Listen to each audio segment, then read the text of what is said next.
Yeah. Welcome to KBM Sports Talks. I'm Kevin, and today we have another prediction video. We are down to two divisions, and this division consists of the Mariners, the Astros, the Rangers, the A's, and the Angels. So, I have finishing 5th in the American League West is the Texas Rangers. In my opinion, they're not what they could be. They have a lot more to do. They have talent, but it's not enough to compete with teams like the Dodgers, the Astros, the Angels, the A's. They don't have that yet. They're still in that rebuilding stage. Yes, they have young stars, but they have to develop and they have to get consistent. Yes, they have Joey Gallo in right field, but he's a home run or a strikeout, and that's not good. And their pitching isn't good. They're not at the point where they can be. They have a lot of young stars in their system. They have great prospects that are coming up. They have Dunning. He is 26 and he was 2-0. They have a good core of young guys that are rising up through the ranks with each other. And their bullpen needs more depth. They only have 4 relievers, including their closer. But out of those 4, 3 of them were born in 1995 and after.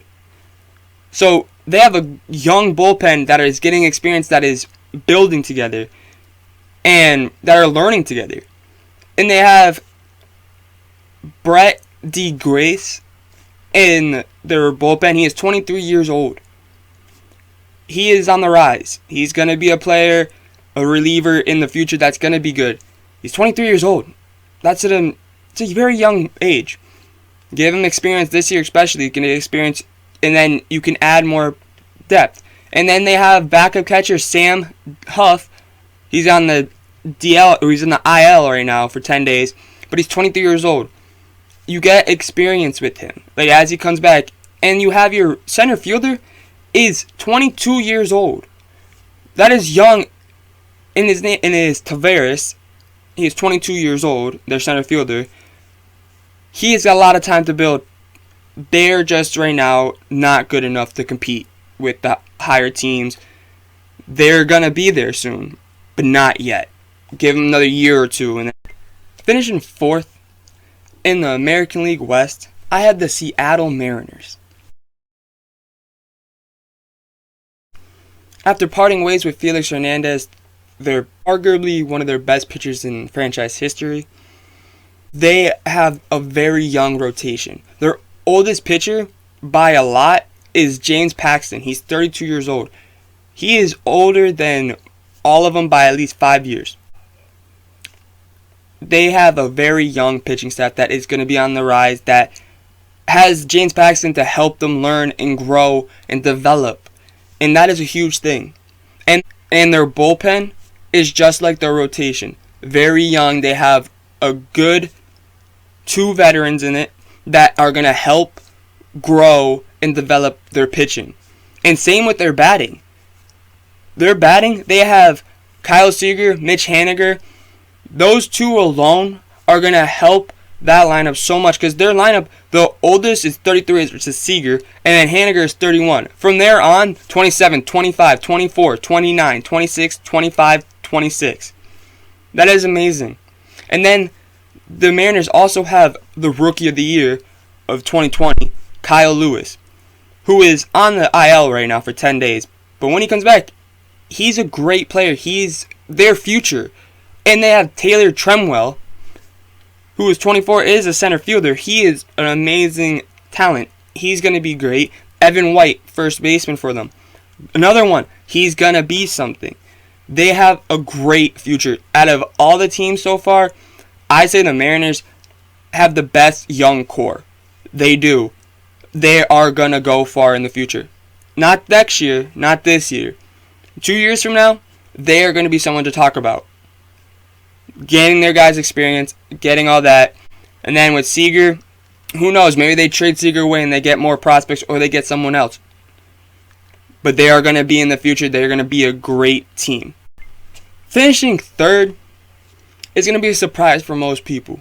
I have the Oakland A's finishing third place in the American League West.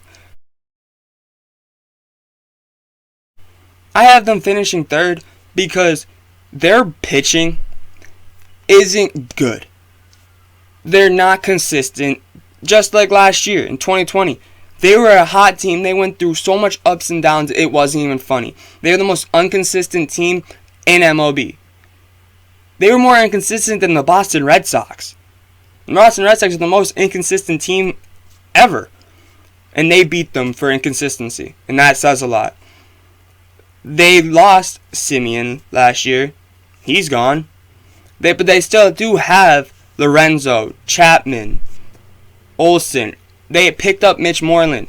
They added Elvis Andrus. Their batting is not the problem. They can put up 20 runs if you want. But their bats too is the problem because they're not consistent. Their batting went, just like last year, was up and down, up and down. They would have great games where they would put up 10 runs. But then they would allow 11 runs. Same with this year. I believe that they're going to do that. They need to get more consistent with their pitching and batting. Their pitching, they need to add stuff. They need to add stuff to their bullpen and into their starters. Yes, I know their starters are young. They're not good enough to finish second. I don't think they may not even make the playoffs this year.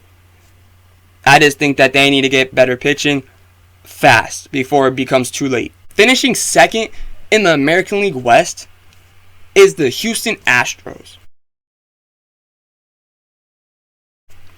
I have the Houston Astros finishing second because, honestly, they're good, but their pitching is old now. They're getting old. Yes, I know they have Javier, who's 24, and he is a good young star, promising star. But they have Greinke, who is 37. They have Verlander, who's on the IL for 60 days, is 37. They're not young, but they are starting to get their young guys in there for pitching. But it's not enough yet. That is where they're going to struggle this year, I believe, is their pitching. Their batting is just like the A's. They have great bats. They have Altuve.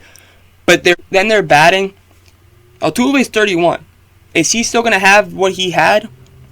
Bregman's 27. Correa is 26. I know Bregman and Correa, they're probably in their primes. But I don't know if Altuve still has it, if Brantley still has it. But right now, the other player that no one really talks about is Gurriel and Tucker. Kyle Tucker is going to be a future star. I don't know if he's going to be it this year or next year, but he is going to be the Astros' future. And he uses no batting gloves when he bats. That is pretty amazing, pretty old school, and I kind of like him for that. And I know that the Astros cheated. I personally don't like the Astros because of what they did. But I respect the dude that don't wear gloves when he bats because that hurts. You get blisters and all that. Good for him. But yeah, I still have them finishing second. I don't think that their pitching is going to be able to be more consistent and stay healthy because they are kind of old. The team I have winning the American League West is the Los Angeles Angels. I have the Los Angeles Angels finishing first. I know this may surprise a lot of people, but they have a very underrated lineup. Yes, I know their pitching is what they need. They need better pitching. Yes, I know that. But everyone in this division needs better pitching. But in the same instance, some of them don't. Like the Mariners and the Rangers, they're young for pitching.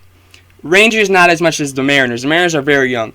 The A's, they are young, but they're inconsistent.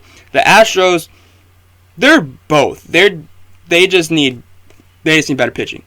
The Angels, they don't have enough pitching yet. But I think it's enough. Their offense has enough firepower to be able to do more than the A's. I know the A's this is going to be like the same thing for the A's, what I said about the A's. Their batting can put up 20 runs when they want. And their pitching can allow up 19. But I think the Angels have better bats than the A's. They have David Fletcher, Shohei Ohtani, Anthony Rendon, Justin Upton, Albert Pujols. They have Dexter Fowler. They have Jared Walsh, who is going to be a good player this year that no one really is going to talk about. Jared Walsh is going to be a great player. He's a first baseman. He's 24 years old. He is going to be someone that no one's going to talk about until the season starts going and he starts rolling. And they also have the best player ever to play the sport, Mike Trout. Let alone that Mike Trout deserves to win this division one time in his career. This year, I think he has the best shot. He has the best experience around him. He has the best bats he's ever had. He has one of the best dual players, or the only dual player, and one of the more exciting players to watch, Shohei Ohtani, on the team. And he has a young core with Jared Walsh, David Fletcher, Max Stassi. Those are great young players. And he has the veterancy with Rendon, Upton, and Pujols, and Fowler. Those are great components that will work together great, and they already did a little bit last year. Now they're going to click together better and better, and they also have one of the great head coaches, John Madden. He's going to help them and grow them amazing. And I can't wait to watch. I hope they're on TV a lot more because they're going to be a fun team to watch. Not as fun as the Padres, because no one could beat the Padres are the funnest team to watch. But they're going to be up there to watch. And how can you not like watching the best player ever to play the sport? That is my prediction for the American League West. Through them one more time. 5, we have the Texas Rangers. 4, we have the Seattle Mariners. 3, we have the Oakland A's. 2, we have the trash banging Houston Astros. 1, the division winner, the Los Angeles Angels. Let me know what you guys think in the comment. What is your predictions? Let me know. I'd love to know. I'll probably comment back. Thank you guys for watching. Hope you guys enjoyed. Leave a like. Leave a comment. Subscribe. Till next time. See ya!